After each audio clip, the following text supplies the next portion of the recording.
Hi guys! Welcome back to Succulent Please. It's me again, Aika. So, ngayon, long time no vlog tayo guys. No video kasi naging busy tayo and nitong nakaraan, sunod-sunod yung bagyo. So, hindi ganun kaayos yung garden ko.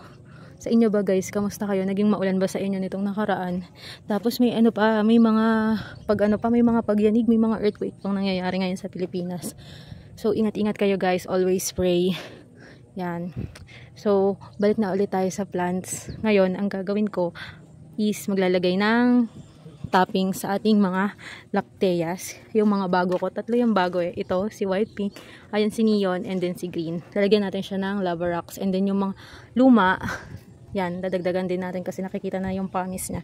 So, ito yung binibili kong lava rocks. Then ito, yan, makikita siya sa orange app. Sa kanya ako bumibili ng lava rocks kasi mura and yung shipping fee laging free. Ewan ko or nakakaano lang ako ng voucher. So, ayan ngayon yung itsura ng garden natin. Nandito yung lacteas. And then yung mga plants na sa terrace, nandito muna ulit. Kasi may ginagawa ulit dun sa terrace. And, ayan. Maglalagay muna tayo ng lava rock sa ating mga lactea para maganda silang tingnan. And guys, check, pakita ko lang sa inyo. Ito yung mga na-haul natin kay Lots nung nakaraan. Nung first this year. Kasi 2 beses pa lang naman ako bumibili sa kanya this year. So, ito yung una. And nung nakaraan, mga lang yan. Super liliit pa. Pero ngayon, ready na siya for individual pot nila.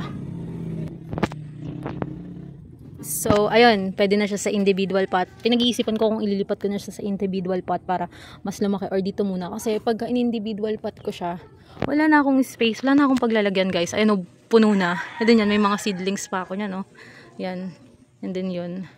Ayan, so, di ba dati ang nakalagay dito is haworthia. Nilipat ko na siya doon kasi sabi ng partner ko, bakit nandiyan yung mga haworthia mo? Eh, hindi naman nila need ng super, na araw. Diba? Alam niya, may alam din siya sa sakilan kasi nga, lagi ko siyang kinakausap kahit na hindi siya nakakaintindi. Napipick up niya naman yung mga, mga kailangan tandaan. So, ayan. Hindi dito na yung mga haworthia natin. And then, ilang kiko. Yan, maglalagay din ako dito ng lava rocks. Sana,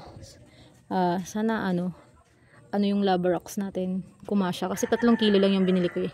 Usually, lagi ko binibili 5 kilo. Ayan. Kasi yung iba, pagka natataob, natatanggal yung toppings. Ayan. So, ayan sila. Lalagyan natin ng Hindi ko masyado nababa yung ay, nataas ito. Ito bago tong ghost plant na to. Ito ay from Ma'am Dean. Kasi di ba pangit na yung ghost plant ko. So, ayan. Umorder ulit ako. Ayan. Pwede na to ilabas. Tagal na tong nakapat. Yan. Dito ko siya ilalagay ulit. Yan. Ito yung top cut ng luma nating flapjack. Ito. Hindi ko alam kung nasa yun. Hindi ko na matandaan kasi saan ka nilagay. And then, umorder din ako kay Ma'am Dean nito. Isa pang flapjack. Ang ganda niya na. Dumating siya sa akin, paano ba? Paano ko ba sasabihin? Malungkot. Kasi syempre, di ba, in-air dry nila para ma-ship nila. So, ngayon yan. Pagka, ko sa kanya, pagka plant ko sa kanya dyan, naka-ROS agad siya. And then, naambunan siya agad nung gabi. Ayan, okay naman siya. Kasi nga, super, dry. And then, yan, marami yung baby. Andi dito sa propagation area ko yung baby niya. Ito. Yan, may 2 siyang baby. Tinanggal ko. Ayusin ko ulit kasi nagtembuang yan. Andi dito yung mga, ICU ko ng gym, no? And then to, may ko na melo to eh. Ayan, may, kung makakita nyo, may green, may, na siya, may suloy na. Yan, ito mga, mga nagkaka-scales. Yung lagi nagkaka-scales na hindi matanggal. Yan. Diyan ko muna nilagay. And, ito yung mga seedlings ko ng tea lines again. Nung nakaraan, yung mga malalaki ko. Ito yung next. Maliliit pa to. Hindi pa to pwede individual pot. Ayan, nilagay ko muna sila. Pinagsama-sama ko muna. Ang dami pala nito. Ay, ayan. Ayan, na silang tumbling-tumbling na. Ayan. Mga tea lines yan. Then, nandiyan din yung mga natin. Mga aloes din. Ito yung mga nakaraan. Nagtanggal ako ng leaves ng Aron Bay. Yan, halos lahat meron ng suloy. So, kukunin ko na yan. Ilalagay ko na yan sa pot. And then, Marcus and ghost plant na leaves. So, ayan. Ito, lalagyan ko ulit ng toppings. Pag-iisipan ko kung lava rocks or pumice. Parang maganda yung pumice. Para litaw yung color, no? Kasi dark color sila. Ayan. Ayusin natin yan. Marami tayong ayusin sa totoo lang. And then, yung variegated, purple delight coconut ko. Ayan. Kasi lagi siya nauulanan. And then, yan. May mga tubo na yung ating mga peach ng Murasaki. Yan, malaki na din tong ating ano, gasteria na to. Oxtang. Yan. Yan ang ating Purple Delight and Super Balm. May parating tayong Super Balm tomorrow from Igor's. Ayan. And then yung nakaraan, diba? Hindi ko ba, nabanggit ko ba sa inyo yung kay Mylas, umorder ako ng ano niya, yung Neo na Lactea, yung mahaba. Yun yung bago kong Lactea ngayon. Yan, bumili din ako sa kanya niyan. Ay, hindi pala to binili. Actually, dapat bibilin ko kasi nag-post siya ng ganyan, ng cuttings niya ng pillows, string of pillows, 50 pesos. So, nagtanong ako, super dami niya atang ganito. Sabi niya, bibigyan niya lang daw ako. So, ayan, ang dami. Lahat yan free. Yan. So, ayan, maglagay muna tayo ng topping sa mga Lactea ko para maganda. Para ma-refresh na ulit yung itsura nila. Ang ganda talaga niyan. Ayun yung bago kong Lactea Neon. Ang ganda ng color, oh. Diba? Di nagbabago yung color niya simula ng pagdating. Ganyan pa rin ganyan pa rin katingkad. Yan. So, lagyan muna natin siya ng toppings. Guys, ito yung isa nating Lactea na lalagyan ng topping, si white pink from Mylas. Hindi ganun ka yung color nila. Kasi hindi nag-aaraw nitong nakaraan. Ayan, ang ganda ng pagka-white niya, yellowish. Ayan, lagay-lagay lang tayo ng toppings para maganda itsura nila. Ayan. Tsaka para hindi nahuhukay ng nahuhukay yung ano nila, yung soil nila. Diba? Ayan. Kapit na yan. Kapit na yan sa soil niya. Basta pag bumibili kayo ng Lactea, tapos naitanim nyo, pabayaan nyo na siya. Huwag nyo na siyang hugot-hugutin. Huwag nyo siyang i-uproot. Kasi mabilis lang naman mag-roots yung mga yan. After 1 week, after nyo ipat, pwede nyo na siyang diligan ng konti. Konti lang, pero huwag nyo ludutin. Yan. Mababa itong mga Lacteas na to. Ayan. Okay. Yung next naman. Okay, next naman is itong green. Itong green hindi to from Mylas. From ano to? Igorotak. Ayan. Ang laki niya. Yan. Siguro pag inilabas ko to, mas mabilis tong lalaki. Dito kasi wala masyadong araw. Hindi matagal yung araw sa kanila. Kasi natatakot akong ma-sunburn agad yung ganito, yung tip nila. Kasi pag na-sunburn yan, hindi na sila lalaki. Hindi na magkakaroon ng new growth. So, ako sa kanila, sa paglabas sa kanila ngayon. Kasi diba nga, yun nangyari dun sa ganito ko, sa pink ko, na from Mylas. Diba dati nandito sila sa ROS. Nasunog. Nag-corking agad. So, ayan. Nandito muna sila. Pero aayusin ko din to. Siguro mga November. Pag malamig na siguro. Para mas matagal yung sun exposure nila. And mas gumanda yung color. Kasi napansin ko dun sa white ghost ko na nasa terrace. Hindi siya wala siya sa ROS. Pero ando dun kasi siya sa Pasimano. So, maganda pa rin yung araw na nare-receive niya. Hindi filter hindi yun filter kasi tutok sa kanya yung araw. May certain time na tutok sa kanya yung araw. Ang ganda ng color niya. Maya papakita ko sa inyo yung malaki kong white ghost ngayon. Iba yung color niya ngayon ngayong time of the year. Ayan. Wait lang, kuha pa tayong labarax ko lang. Ayan. Ang laki nitong green. Nung nagbagyuhan nga, nung nakaraan, nung bagyong, sino nga yun? Basta, yung bagyong malakas yung hangin. Natatakot ako sa Lactea ko kasi baka liparin. Ang lalapad nila, lalo na ito, ang lapad niya. Kabibili-bili ko lang nito noon. So, sabi ko baka tangayin yung Lactea ko. Tapos sinisilip-silip ko din yung malaki kong Lactea kasi baka matumba. Kaya ang ginawa ko sa kanya para hindi ako mag-alala, nilagay ko siya sa sahig ng terrace namin. Kasi talaga siya, malapad na, diba? And mabigat. So ayan, ito yung pinakabago sa Lacteas ko, si Neon. Neon yung tawag ni Mylas. Ganda ng color, no? Yan. So bare pa yung ganto niya. Yung soil niya, wala pang toppings, lagyan natin para maging maganda. Yan. Maganda kasi pag may toppings. Para uniform sila. And then, syempre para na din, hindi matapon yung soil mix mo. Ayan.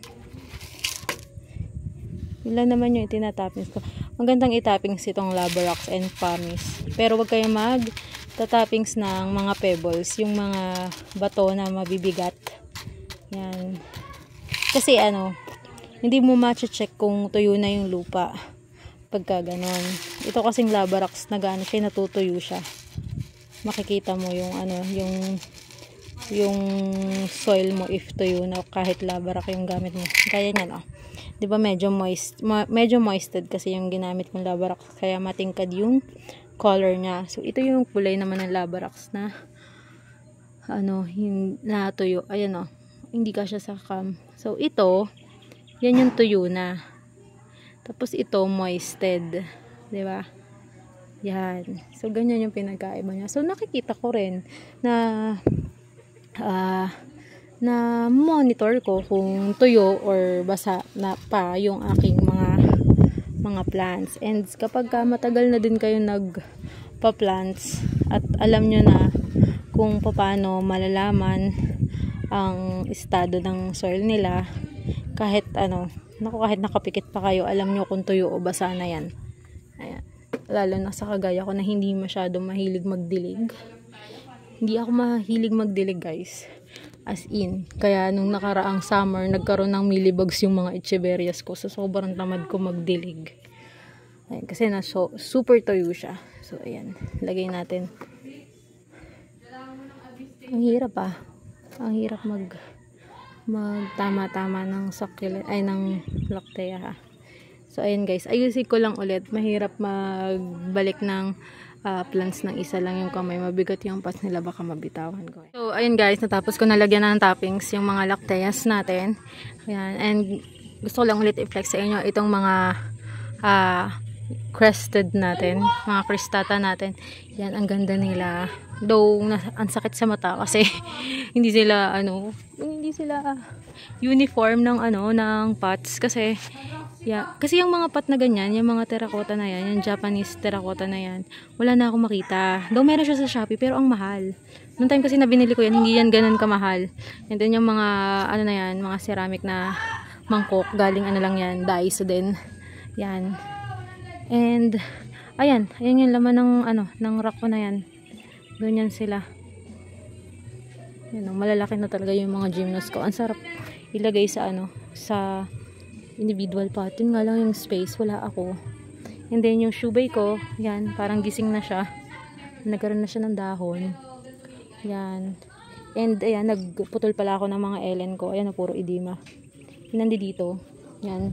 Kasi ang lilegi niya na nung nakaraan ngang nagbagyuhan. Ayan. Nasobrahan. Ayan. So, ayan, yung pinagkatan ko, matagal na kasi ako nagkat, may mga may mga tubo na, ayan cute. Ayan. Ganyan lang yung gawin nyo para, gumabo sila, lumago, maging lush yan. Kasi growing season na, mabilis nang tumubo yung mga pinagkatan. So, ito nga, ayan pati Aron Pay ko, ang dami. Yan, ito, kakat ko na din to ngayon.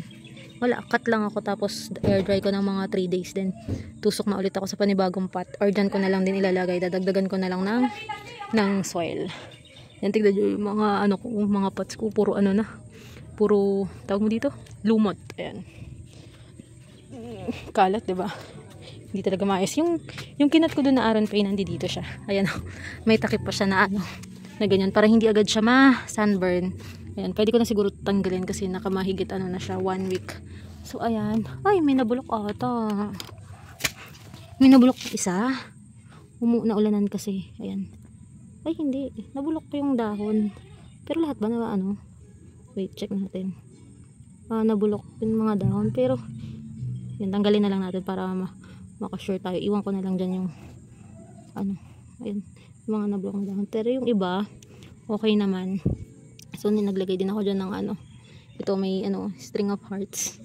Sinuksok ko lang dyan. Nakakita ako may bulb. So, sinuksok ko lang dyan. And then, ilang gym, 3 lang yan. And then, ito, yung crested white ghost natin. Na nag-corking na. Yan. Balik ko lang to. Takpan pa rin natin siya para sure. And then, ito, gagawin ko pa to. Yan yung arrangement na yan. Wala akong time mag-arrange. Actually, kasi hindi ko paborito ang mag-arrange ng ganito ng mga arrangement kasi pag nagagawa ko niyan, inaabot ako ng halos minsan 1 week kasi hindi ko kung anong gusto kong kalabasan agad. Ayan, kaya nilalagay ko lang dyan, tas lang ako, tanim-tanim ko dyan, tas yan, ayusin ko na lang. Yan, okay naman yung mga plants ko dito. Ito, ang laki na agad dito sa Rain or Shine. Ito nagbabawi na din. Itong na paano kong pot na to, hindi ko alam kung anong ilalagay ko. Maglalagay na ako dyan ng cuttings para maging magabo na siya. Ayan, ito yung freebies ni Igor Rotak. Ayan oh.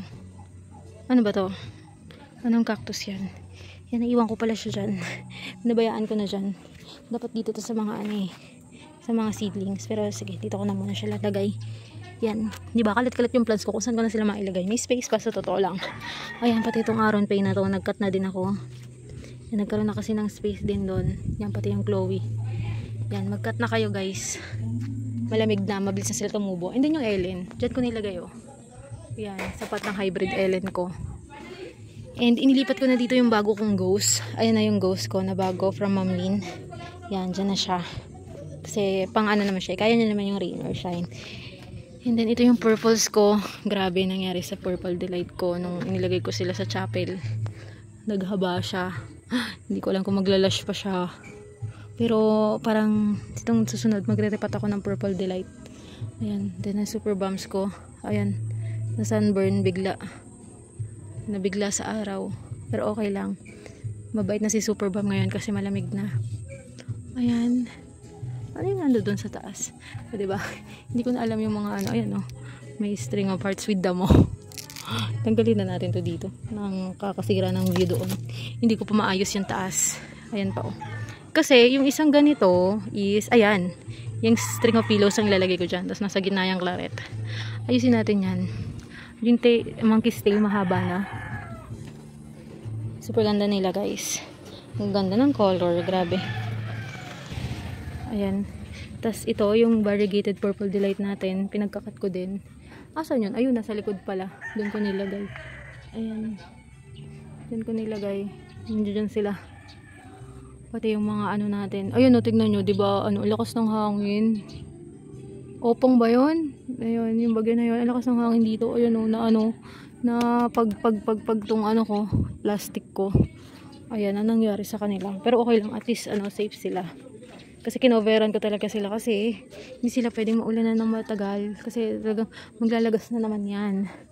So ayan, mga new growth na nila yung mga nasa top nila. Tingnan niyo, iba na yung color ng ng nasa top nila. 'Di ba? Yan. Kakasuloy na din yung pinagkatan natin. Ayan. And ito, lalagyan ko na ulit ng topping stock. Pamis na lang siguro ilalagay ko. Ayan. Kalat-kalat yung mga plants ko. Ko hindi ko pa talaga malinis ng ayos talaga. Ayan andyan pa yung mga aayusin kong pot, yung mga nabulok na plants. Din ito okay naman dito sa part na to. Dito yung mga propagation ko ng Kalanchoe and Veltana. Ayan may nangangain na naman. Nako, okay lang yan, hindi naman yung magtatagal sa dami ng damo dito. Mag-jump na lang yan. Ang ganda ng color niya. God. Ayan, alam niyo ba nung bagyong opo nga. Ayan, itong jadelet ko doon ko na nakuha. Sa sahig na, ay sa lupa na. Sobrang lakas ng hangin dito. Super lakas ng hangin pero walang ulan kaya nakakatakot. So yun lang na muna guys. Na-miss ko kayo. Yan, start na tayo ulit mag-haul na sa Kilent kasi growing season na. Ay, pakita ko lang sa inyo yung string of hearts ko. Ang ganda oh. Wow. Pero yung pots ko malumot. So yun lang muna guys. Thanks for watching. Bye. Keep safe always. Bye. See you on my next vlog, guys. Bye again. Yan. Ay, guys, dagdag ko lang tong malaki kong, Lactea. So, ayan siya ngayon. Nagising siya. Ayan, may tumutubo. Yung mga growth pa siya. So, baka mag-cut ulit tayo dito. Kakat natin tong mga, straight. Ayan. So, kakat natin tong mga straight farm para pwede tayong mag-graft dyan. And propagation natin. So, ayan lang. Pakita ko lang siya sa inyo. Ayan, nagmamaganda siya ngayon. Ang ganda ng color niya talaga ngayon. Kanina ko lang din siya napansin ulit. Dito kasi siya sa terrace sa gilid. O, diba? Ganda. Ayan. So, ganyan yung mangyayari sa mga lacteas nyo kapag matagal na. Kasi ito, dati, ganun din kagaya ng mga lactea ko na pinakita kanina. Ganun lang din siya. Yan. 5 years na to, kaya ganyan kalaki. And nag-uugat na din mismo yung yung top niya. Yan. So, yun lang guys yung pahabol ko. Thanks for watching. Bye!